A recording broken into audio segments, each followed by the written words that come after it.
बिस्मिल्लाहिर्रहमानिर्रहीम। अस्सलाम वालेकुम। कैसे हैं आप लोग? उम्मीद करती हूँ कि सब ठीक होंगे, खैर आफियत से होंगे। अल्हम्दुलिल्लाह मैं भी बिल्कुल ठीक हूँ और अल्लाह पाक से आप सब के लिए दुआ करती हूँ। अल्लाह पाक आप सबको अपने हिफ्ज़-ओ-मान में रखे। अल्लाह पाक आप सब की जायज़ हाजात को पूरा फरमाए। अल्लाह ताला आपकी ज़िंदगियों में, आपके घरों में रहमत नाज़िल फरमाए, बरकत नाज़िल फरमाए, सुकून नाज़िल फरमाए। आमीन सुम्मा आमीन या रब्बल आलमीन। अगर आप परेशान हैं, बेचैन हैं, बेताब हैं, ज़िंदगी से सुकून ख़त्म हो गया है, परेशानियाँ, दुख, तकलीफ़ें हैं कि ख़त्म होने का नाम ही नहीं लेती, ऐसा लगता है कि कभी कोई ठीक नहीं हो सकता, मायूसी और नाउम्मीदी का शिकार हैं, तो ये वीडियो आपके लिए ही है। आप लोगों के साथ सूरह बकरा की कुछ आयतें शेयर करने जा रही हूँ, जिसको सुनकर आपको ऐसा लगेगा कि आपका खुदा, आपका अल्लाह आपसे बात कर रहा है, आपको तसल्ली दे रहा है। लेकिन वीडियो को आगे ले जाने से पहले जो लोग मेरे चैनल पर नए हैं, मेरे चैनल को सब्सक्राइब कर दें, साथ में बेल आइकन भी दबा दिएगा ताकि मेरी कोई भी नई वीडियो आएगी तो फ़ौरन आप लोगों को मिल जाएगी। अगर आपका दिल टूटा हुआ है, आपकी आंखों में आंसू हैं और आपको लगता है कि आप दुआ के लिए हाथ उठाते हैं लेकिन आपके हाथ खाली रह जाते हैं, पता नहीं सबकी दुआएं कबूल होती हैं, अल्लाह ताला मेरी दुआ क्यों नहीं सुनता। तो सूरह बकरा में आयत नंबर 186 में अल्लाह ताला फरमाता है, मैं तो तुम्हारे पास हूँ। अल्लाह पाक फरमाता है, मैं तो तुम्हारे पास हूँ। आप इस चीज़ को फ़ील करें। अल्लाह पाक कह रहा है कि मैं तो तुम्हारे पास हूँ। जब कोई पुकारने वाला मुझे पुकारता है तो मैं उसकी दुआ कबूल करता हूँ।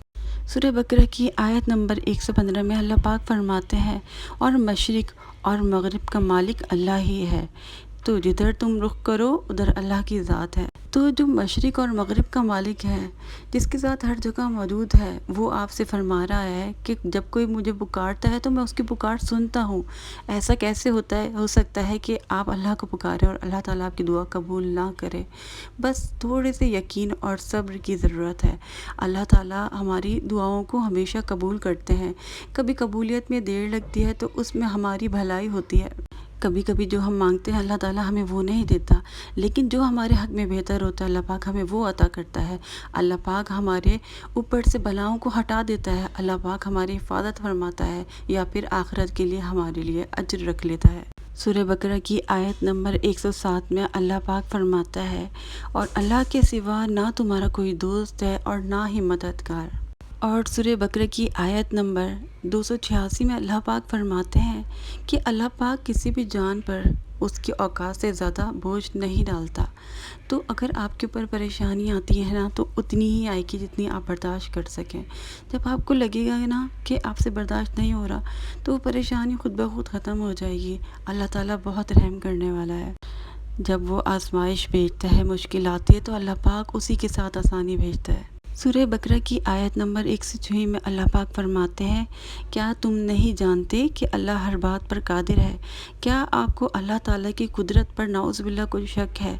अल्लाह ताला जो चाहे कर सकता है, बस सच्चे यकीन की हमारे अंदर कमी है। बस अल्लाह ताला को हमेशा याद रखें और अल्लाह ताला की नाशुक्री ना करें, अल्लाह का शुक्र अदा करते रहें। क्योंकि सूरह बकरा की आयत नंबर 152 में अल्लाह पाक फरमाता है, सो तुम मुझे याद किया करो, मैं तुम्हें याद रखूँगा, और मेरा शुक्र अदा किया करो, मेरी नाशुक्री ना किया करो। जब आप सूरह बकरा पढ़ते हैं, इस्तिग़फ़ार करते हैं, अल्लाह को याद करते हैं ना, तो अल्लाह ताला भी आपको याद करता है। सूरह बकरा की आयत नंबर 45 में अल्लाह पाक फरमाते हैं, और सब्र और नमाज से मदद लिया करो, बेशक नमाज ज़रूर भारी है मगर उन पर नहीं जो दिल से मेरी तरफ झुकते हैं।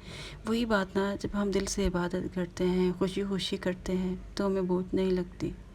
उम्मीद करती हूँ कि आज की मेरी ये वीडियो आपको पसंद आई होगी और आपके दिल को बहुत ज़्यादा सुकून मिला होगा। इंशाल्लाह अगले व्लॉग में मुलाकात होगी। अल्लाह हाफ़िज़।